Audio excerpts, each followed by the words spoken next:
हरियाणा के गृह मंत्री अनिल विज ने रविवार को कहा कि राज्य सरकार लव जिहाद के खिलाफ कानून लाने पर विचार कर रही है। विज ने एक ट्वीट में कहा कि हरियाणा में लव जिहाद के खिलाफ कानून बनाने पर विचार किया जा रहा है। उत्तर प्रदेश के मुख्यमंत्री योगी आदित्यनाथ ने शनिवार को कहा था कि वह लव जिहाद को सख्ती से रोकने के लिए प्रभावी कानून बनाएंगे। उन्होंने चेतावनी दी थी कि जो लोग बहु बेटियों की इज्जत से खिलवाड़ करते हैं वे अगर सुधरे नहीं तो राम नाम सत्य है कि उनकी अंतिम यात्रा निकलने वाली है।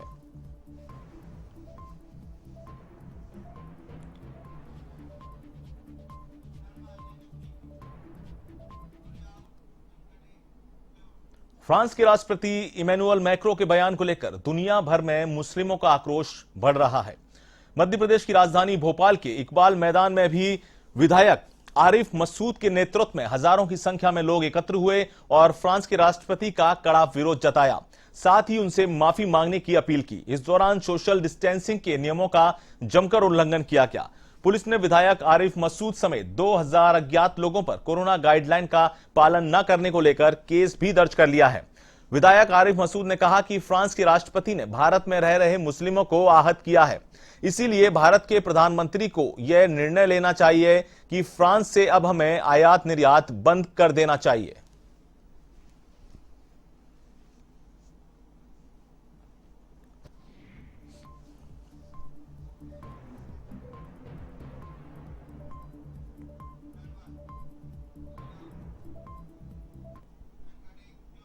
जम्मू कश्मीर में पुलिस और सुरक्षा बलों ने संयुक्त ऑपरेशन में हिजबुल मुजाहिदीन के चीफ कमांडर सैफुल्लाह को मार गिराया है। जम्मू कश्मीर के पुलिस महानिदेशक दिलबाग सिंह के मुताबिक चंद रोज पहले हुई बीजेपी के 3 कार्यकर्ताओं की हत्या के पीछे सैफुल्लाह का ही हाथ था। सेना ने 72 घंटे के अंदर ही बीजेपी नेताओं के हत्यारे का काम तमाम कर दिया। जानकारी के मुताबिक सैफुल्लाह को श्रीनगर जिले के रंगरेत इलाके में हुई मुठभेड़ में मार गिराया गया है। उसके एक साथी को सेना ने जीवित पकड़ने में सफलता हासिल की है। सैफुल्लाह को इसी साल हिजबुल ने अपना चीफ बनाया था। हिजबुल ने सैफुल्लाह को रियाज नाइकू के मारे जाने के बाद चीफ कमांडर बनाया था।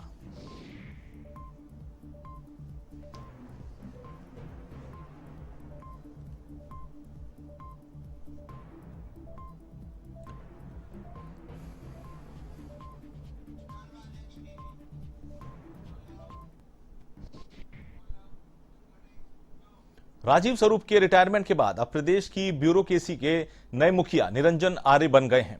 लंबे समय से एसीएस वित्त का जिम्मा संभाल रहे आर्य अब प्रदेश के नए मुख्य सचिव बन गए हैं।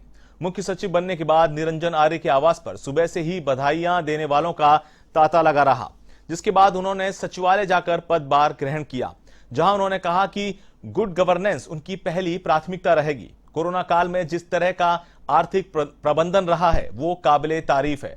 मुख्यमंत्री अशोक गहलोत ने जो जिम्मेदारी दी है उसे वह बखूबी निभाने का प्रयास करेंगे। वहीं इस दौरान उनकी पत्नी भी मौजूद रहीं।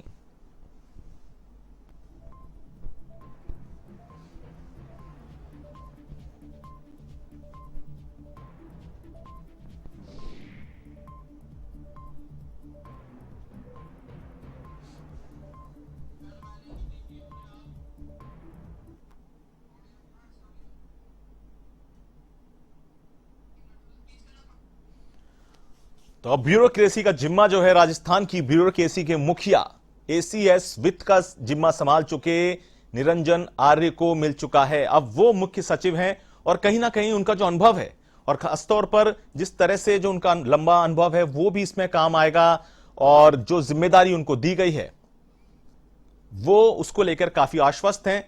साथ ही साथ कहीं ना कहीं अब जो ब्यूरोक्रेसी का जिम्मा है राजस्थान की ब्यूरोक्रेसी का वो निरंजन आर्य प्रदेश के नए मुख्य सचिव उनको मिल चुका है।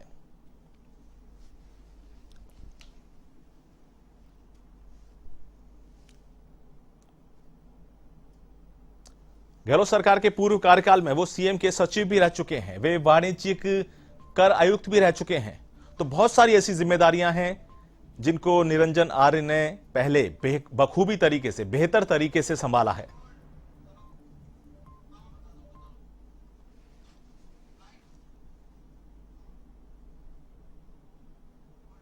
जिस तरह से सरकार ने प्रबंधन किया, जिस तरह से माननीय मुख्यमंत्री स्तर पे इसकी मॉनिटरिंग हुई और जिस तरह से सारे अधिकारियों ने जिलों में और कलेक्टर्स ने जिस तरह से मेडिकल डिपार्टमेंट ने जो काम किया है, मैं तो वो बहुत ही बेहतर तरीके से अच्छे अंदाज में किया जा रहा है।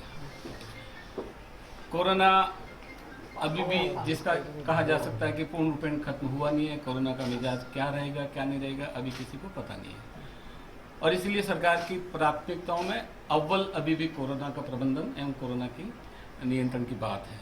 राजस्थान ही नहीं, भारत के अधिकतर राज्यों में वित्तीय दबाव है।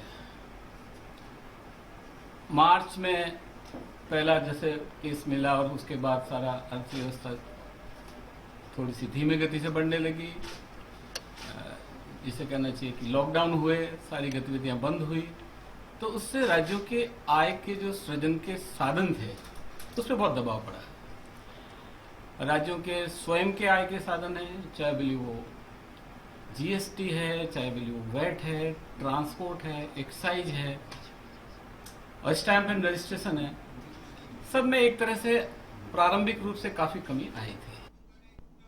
आरक्षण की मांग को लेकर गुर्जर समाज ने एक बार फिर से आंदोलन का रुख अख्तियार कर लिया है और भारतीय रेलवे की लाइफलाइन कही जाने वाली दिल्ली मुंबई रेलवे लाइन को एक बार फिर से जाम कर दिया है। साथ ही हिंडौन बयाना सड़क मार्ग पर भी गुर्जर समुदाय के लोगों ने जाम लगा दिया है।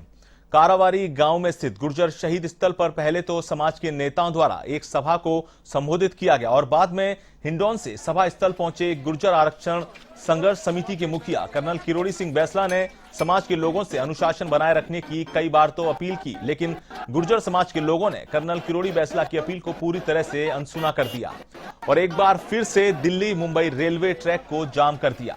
वहीं विजय बैसला ने लाउड स्पीकर पर ही फोन लगाकर मंत्री अशोक चांदना से बात की और उन्हें सभा स्थल पर आने के लिए कहा, लेकिन 10 मिनट बाद जब मंत्री अशोक चांदना ने दोबारा फोन किया और कहा कि वे 3 घंटे बाद बयाना पहुंच जाएंगे, तो उस पर वहां जमा लोग उखड़ गए और पहले तो बयाना हिंडौन रोड पर जाम लगा दिया और बाद में गुर्जर समाज के युवा वर्ग के लोग पास में ही जा रही रेलवे लाइन पर जा पहुंचे और पटरियों की फिश प्लेट्स को उखाड़ना शुरू कर दिया, जिसके बाद दिल्ली मुंबई रेलवे लाइन पर रेल यातायात पूरी तरह से बंद कर दिया गया है और एक बार फिर से लोगों के सामने बड़ी समस्या खड़ी हो गई है।